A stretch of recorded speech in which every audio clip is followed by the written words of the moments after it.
Good morning. Good morning. నిన్న మీ హోటల్లో dance చేసిందే Saroja. Saroja? Oh you mean Rosie. ఆమె ఆరోగ్యం బాగోలేదు, అంచేత ఇవాళ డాన్స్ ప్రోగ్రామ్ లేదు. Oh thank you.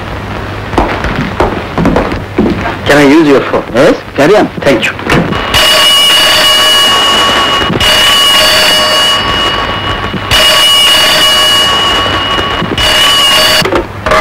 Hello, who is speaking? నేను రవి. ఎవరు? నువ్వు మర్చిపోయినా నిన్ను మర్చిపోలేదు వాటి. ఎవరు కావాలి? సరోజ కావాలి. Saroja? Wrong number please. Saroja, Saroja.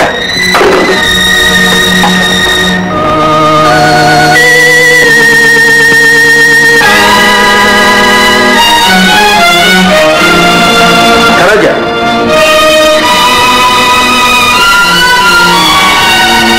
Wrong number phone పెట్టేసినంత మాత్రాన గుర్తుపట్టలేదనుకున్నావా? వేషం మారినా, పేరు మారినా, మాట మాత్రం మారదు సరోజ. సరోజ, సరోజ ఏనాడు చదివింది? నిన్ను నువ్వే మోసం చేసుకుంటూ మమ్మల్ని కూడా ఎందుకులా మోసం చేస్తావు? నేనెవరిని మోసం చేయలేదు. ఆ మాట్లాడడానికి సిగ్గులేదు. ఆత్మహత్య చేసుకున్నావేమని బాధపడ్డా, కానీ ఇలా ఆత్మహత్య చేసుకుంటావనుకోలేదు. ఎందుకులా బ్రతుకుతున్నావు? వేరే దారి లేదు. కాదు, పట్టు పరుపులకు, మత్తు పానీయాలకు బానిసమయ్యావు కనుక. నీ కొరకు బాధపడే మనుషులు ఇంకా ఉన్నారని మర్చిపోయావు కనుక. నువ్వు చస్తూ నీ చుట్టూ ఉన్న వాళ్ళని అవమానంతో, ఆత్మక్షోభతో చంపాలనుకున్నావు కనుక. కాదు రవి, నేనంత నీతురాల్ని కాదు. మరెందుకలా బ్రతుకుతున్నావు? ఎవరిని సుఖపెట్టాలని, ఎవరిని కిరీటం పెట్టాలని? బ్రతికేది నేను కాదు, బ్రతుకే నన్ను బొమ్మను చేసి ఆడిస్తోంది. ఇల్లు విడిచిన ప్రతి ఆడది చెప్పే కథే. నేను నమ్మి. నువ్వే కాదు, దేవుడు కూడా నమ్మలేడు నా కథ. ఏమిటా కథ? చెప్తాను రవి. అందమైన గులాబీ పువ్వులు అపురూపంగా మీ ఇంట్లో పెరిగాను. శేషగిరి మాయ మాటలు నమ్మి అతనికి మనసిచ్చి నీకు తెలియకుండా అతనితో వెళ్ళిపోయాను. దైవ సాన్నిధ్యంలో అతని అర్థాంగినవుదామని ఆశించాను. వెంటనే వివాహం చేసుకుందామని అన్ని ఏర్పాట్లు చేసుకున్నాను. నా భావి జీవితం గురించి బంగారు కలలు కన్నాను. త్వరగా ఉన్న పంతులు గారు, మీరు చెప్పిన తర్వాత పంచాంగం చూశాను. ఇది శూన్య మాసం బాబు. ఈ నెలలో వివాహం చేసుకుంటే మీ ఇద్దరిలో ఎవరికో ఒకరికి ప్రాణహాని తప్పదు. ఈ నెల ఆగండి, దివ్యంగా పెళ్లి చేస్తాను. ఆగడం చాలా కష్టం శాస్త్రి గారు. ఈమె నన్ను నమ్ముకుని తన వాళ్ళని విడిచి వచ్చేసింది. మళ్ళీ వెనక్కి వెళ్ళదు. అయ్యో పాపం. అయితే ఒక పని చేయండి. ఏంటండి, మీరిద్దరు పూలాల్లో మార్చేసుకోండి. ఏం సరోజ? తాళి కట్టిన పూలమాల వేసిన దైవ సాక్షిగా మీరు నా వారి. శాబాష్ సరోజ.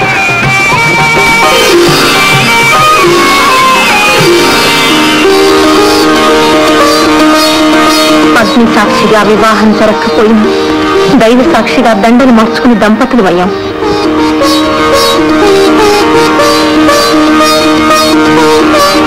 పుత్ర పౌత్రాభివృద్ధిరస్తు, దీర్ఘ సుమంగళీ భవ. కొత్త కాపురం, కొత్త రుచులతో, కొత్త కోరికలతో అన్యోన్యంగా హాయిగానే సాగింది.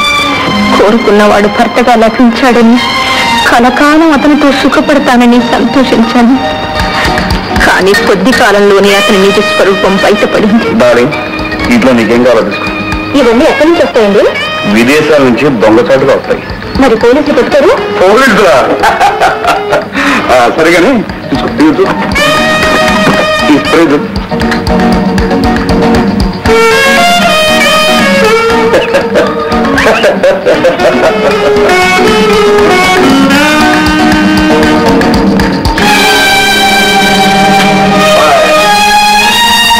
అతను తాగుబోతూ, వ్యభిచారి, దొంగ వ్యాపారి అని త్వరలోనూ నాకు అర్థమైంది. నా మీద తీయడి పని చేస్తున్నావా? నిన్ను వంటంగా పడవడం లేదు.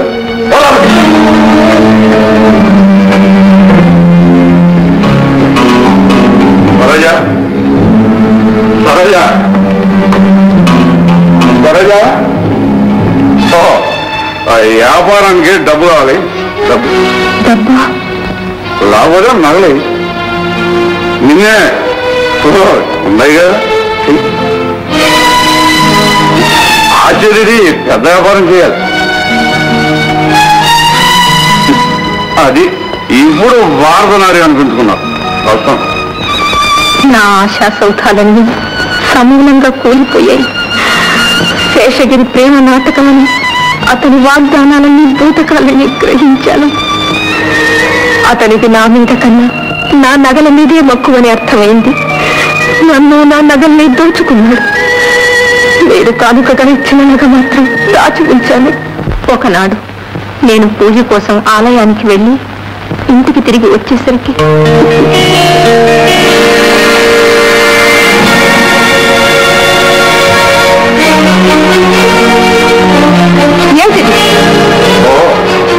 గుడికెళ్ళి అప్పుడే వచ్చేసావా? సరే, తొందరగా వంట చేసి మా ఇద్దరికే భోజనం ఈ గదిలోకే పంపించు. ఎవరిది ఆ మాట అది నిన్ను అడిగితే ఇంటికి వచ్చిన మనిషిని గౌరవించడం నేర్చుకోవాలి. డార్లింగ్, పని మనిషికి ఇంత పొగరా? ఎవరే పని మనిషి? నా ముందే నా భర్తతో సంతానర్థమా? రాక్షసి! డార్లింగ్, నన్ను తీసుకొచ్చి దీని చేత రాక్షసి అనిపిస్తావా? ఈ అవమానం నేను భరించలేదు. వస్తా.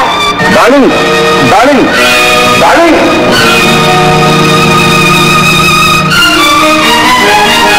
ఏమే, నా డార్లింగ్ పట్టుకుని రాక్షసి అంటావా? లేకపోతే నన్ను పని మనిషి అంటుందా? పని మనిషి కాక ఆడిగట్టిన పిల్లనివా, అగ్నిపక్షిగా పిల్లని అర్థానివా? దేవుడి సన్నిధిలో దండలు మార్చుకున్నాం. నేను మీ భార్య నుండి. ఏది ఆ దండలు చూపించు. ఎప్పుడో వాడిపోయి ఎండిపోయి మన పెళ్లి కూడా అంతే. దండలు వాడిపోతూ ఎండిపోవచ్చు, కానీ మన పెళ్లి చిన్న నా కడుపులో పెరుగుతోంది. నీ కన్నీళ్లు చూసి కరిగిపోతాను అనుకున్నావా?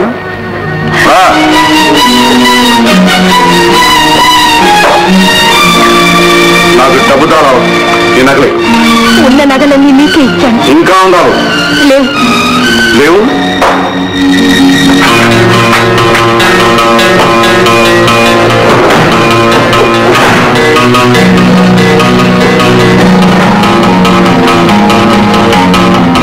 ఎక్కడ నేను దాచలేదు. నిజం చెప్పు. నాకు తెలీదు.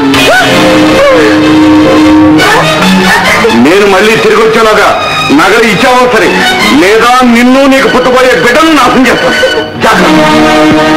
నా కలలన్నీ కరిగిపోయాయి, కన్నీళ్లు మాత్రం మిగిలి. నా ఆశలన్నీ ఆరిపోయాయి, ఆవేదన మాత్రం మిగిలింది. ఒళ్ళు తెలియని వయసులో కళ్ళు మూసుకుని శేషగిరి లాంటి వంచుకొని వరించి నా బ్రతుకు నేను బండలు చేసుకున్నాను. బ్రతుకంటే రోత కలిగింది. ఇంకా బ్రతకటం అనవసరం అనుకున్నాను. హత్య చేసుకోవడానికి నిర్ణయించుకుని బయలుదేరాను. నన్ను కాపాడడానికి మీరు నా వెనకే రావడం గ్రహించాను. మిమ్మల్ని తప్పించుకోవడానికి అప్పుడే బయలుదేరాను. నా గమ్యం ఏదో నాకే తెలియకుండా చాలా దూరం ప్రయాణం చేశాను. ప్రయాణికులంతా నిద్రలో ఉండగా ఒక నదిలోకి రైలు నుంచి దూకాను. నాకు మళ్ళీ తెలివి వచ్చేసరికి చావకుండా నన్ను ఎవరో కాపాడారని, వారింట్లోనే నేను అప్పుడున్నానని అర్థమైంది. ఏమ్మా, ఒట్టి మనిషిని కూడా కాదు, ఎందుకమ్మా ఇంత అగాయిత్యం తలపెట్టావు? ఊరుకోయే, అవన్నీ అడగటానికి ఇదేనేటి సమయం. అమ్మా, ఇది ఎవరు? మీ అమ్మ నాన్న ఎక్కడున్నారు? చెప్పమ్మా, నేను తీసుకెళ్ళి దిగబెట్టాక. లేరు, నాకెవ్వరూ లేరు. అట్లా అనకమ్మా, నేనున్నా. నేను చూస్తా ఉంటే చచ్చిపోయిన మా కూతురు జ్ఞాపకం వస్తా ఉంది. అమ్మా, నిన్నవన్నయ్య తల్లికి తలపెట్టేది మాతో పాటు చల్లగా ఉంది తల్లి. ఏ లోటు లేకుండా నన్ను కన్న బిడ్డలాగా చూసుకున్నారు. నెలలు తిరిగాయి, పాప పుట్టింది. నా ప్రాణానికి ప్రాణంగా నా రక్తం పుంచుకు పుట్టిన పసికందును చూడగానే నాలో మళ్ళీ జీవించాలని ఆశ కలిగింది.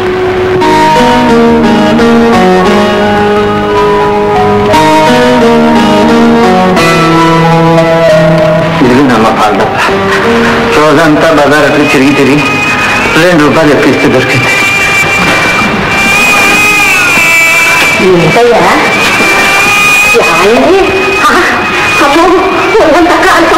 కష్టం కాదు, కష్టం సత్రం తగ్గిందండి. నన్ను నా బిడ్డని పోషించడానికి రేయనక పగలనక రెక్కలు ముక్కలు చేసుకుంటూ రిక్షా తొక్కాడు బాబాయ్. దాంతో ఆయన ఆరోగ్యం పూర్తిగా దెబ్బతింది. బాబాయ్కి వైద్యం చేయించాలి, ఇల్లు గడిచే మార్గం చూడాలి. బాబాయ్, నేను ఏదైనా ఉద్యోగం చేస్తాను. నువ్వా? ఆడపిల్లవి నువ్వు ఉద్యోగం చేస్తావమ్మా? తప్పే ఉంది పిన్ని. ఒక ఆడ టీచర్ కావాలని పేపర్లో పడింది, ప్రయత్నిస్తాను.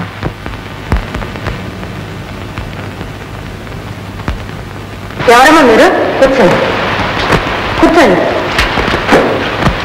మాధరే, కాఫీ తీసుకురా. ఏమిటమ్మా? పిల్లలకు ట్యూషన్ చెప్పాలని పేపర్ వేయించింది నేనే. ఎంతవరకు చదువుకున్నావు? ఇంటర్మీడియట్ పాస్ అయ్యాను. అలాగా? తీసుకోమ్మా, తీసుకో. మావారు పిల్లలతో బజార్కు వెళ్ళారు. వచ్చిన తర్వాత జీతం అది మాట్లాడుకొని వెళ్దూగాని. ఉండమ్మా, కాస్త 12 లోపల వెళ్ళొస్తా. ఎంతసేపు ఎదురు చూసినా ఇంటి యజమాని రాలేదు. చీకటి పడింది. నాకెందుకు భయంగా ఉంది. తొందరగా ఇంటికి వెళ్ళిపోవాలనుకున్నాను. బయట పెద్ద వర్షం. ఏం చెయ్యాలో, అక్కడి నుంచి ఎలా బయటపడాలో దిక్కు తోచలేదు.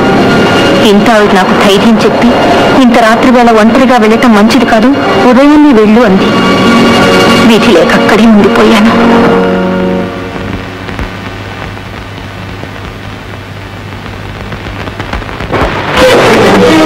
ఎవరండి మీరు? ఏం కావాలి? నువ్వే కావాలి, నీ అందం కావాలి. బయటికి ఎవరనుకున్నావు? కోప్పడకు, చెప్పింది ఆ నరసం అంతా చెప్పు. చదువుకున్న పిల్ల, సంసార పిల్ల, 100 కావాలి. ఎవరు చచ్చావు? నేను అలాంటి దాన్ని కాదు, ఉద్యోగం కోసం వచ్చాను. దాని కొంపల ఉద్యోగమా? ఇప్పుడు ఇదే ఉద్యోగం కొందరికి. వదిలిపెట్టండి, మీకు దండం పెట్టాను, నన్ను వదిలిపెట్టండి. ఒక్క దండానికి 100 రూపాయల డబ్బు నీ అబ్బ తుమ్ముగా లేరా?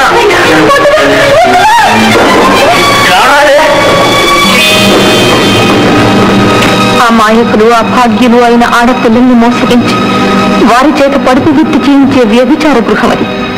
సమయానికి పోలీసులు కనుక రాకపోతే ఆ రాత్రి నా జీవితం అక్కడ బలైపోయేది. నేనే పాపము ఎరగనని ఎంత ప్రాధేయపడినా వినకుండా పోలీసులు మిగతా అందరితో పాటు నన్ను అరెస్ట్ చేశారు. నేను చెయ్యని నేరానికి నాకు కోర్టులో జరిమానా విధించారు. బాబాయ్ ప్రార్థన విని సేవా సదనం అధ్యక్షురాలు జమునాబాయి గారు డబ్బు చెల్లించి నన్ను విడిపించి తన ఇంటికి తీసుకువెళ్లారు. పిచ్చి పిల్ల, నువ్వేం బాధపడకు. నీ కాళ్ళ మీద నువ్వు నిలబడేటట్టుగా నేను ఏదో ఒకటి ఆలోచిస్తానుగా. ఊరుకోమ్మా, ఊరుకో. జమునాబాయి గారి ప్రోత్సాహంతో, ప్రోద్బలంతో నాట్యం నేర్చుకోవడం ప్రారంభించాను. నా బ్రతుకు ఏ విధంగా గడిచినా నా బిడ్డ భవిష్యత్తుకి బంగారు బాటలు నిర్మించాలనే ఆశతో, పట్టుదలతో అహోరాత్రాలు శ్రమించి అన్ని రకాల నాట్యాలు నేర్చుకున్నాను. ఆ విద్యలో ప్రావీణ్యత కూడా సంపాదించాను. కూర్చో. వీరు దత్తు గారని హోటల్ దిల్కుష్ మేనేజర్. నమస్కారం. వీరి హోటల్ ఈ సిటీలో చాలా పెద్దది. ఫారిన్ టూరిస్టులు కూడా వస్తుంటారు. వారి వినోదం కోసం కూచిపూడి, భరతనాట్యం వగైరా డాన్సులని ఏర్పాటు చేయాలని మీ సంకల్పం. అలాంటి నృత్యాలు మీరు చాలా బాగా చేస్తారని జమునాబాయి గారు చెప్పారు. మీకు అభ్యంతరం లేకపోతే? క్షమించండి, నాకు ఇష్టం లేదు. తొందర లేదండి, ఆలోచించుకోండి. మీ అభిప్రాయాన్ని జమునాబాయి గారికి చెప్తే వారు నాకు ఫోన్ చేస్తారు. నేను మళ్ళీ వచ్చి కలుస్తాను. నమస్తే, వస్తానమ్మా. నమస్కారం. హోటల్లో డాన్సా? తప్పే ఉందమ్మా. వాళ్ళు నిన్నేమి అసభ్యకరమైన అర్ధనగ నృత్యాలు చేయమండం లేదుగా. పైగా హోటల్కి వచ్చే వాళ్ళంతా గౌరవ ప్రతిష్టలు గల వాళ్ళు. కానీ నా గతం మీకు తెలుసు. నేను హోటల్లో డాన్సులు కూడా చేస్తే నీ భయం నాకు అర్థమైందమ్మా. నువ్వే తప్పు చెయ్యలేదు కనుకనే ఆత్మవిశ్వాసంతో ధైర్యంగా నిలబడాలి. చేతికి వచ్చిన అవకాశాన్ని జారవిడుచుకోవద్దు. మంచి జీతం ఉండడానికి ఇల్లు ఇస్తారు. నువ్వు అంగీకరిస్తే నీ జీవితానికి ఒక స్థిరత్వం ఏర్పడుతుంది. బాగా ఆలోచించు. కండిషన్ చాలా సీరియస్ గా ఉంది. మీరు వెంటనే ఇంజక్షన్లు మందులు తెప్పించండి. నేను మళ్ళీ వస్తాను. బాబాయ్ చావు బతుకుల్లో ఉన్నాడు. ఆయన్ని కాపాడ్డం నా ధర్మం అనుకున్నాను. హోటల్లో నాట్యం చేయడానికి నిశ్చయించుకున్నాను. నేను అగ్రిమెంట్ రాసి తిరిగి వచ్చేసరికి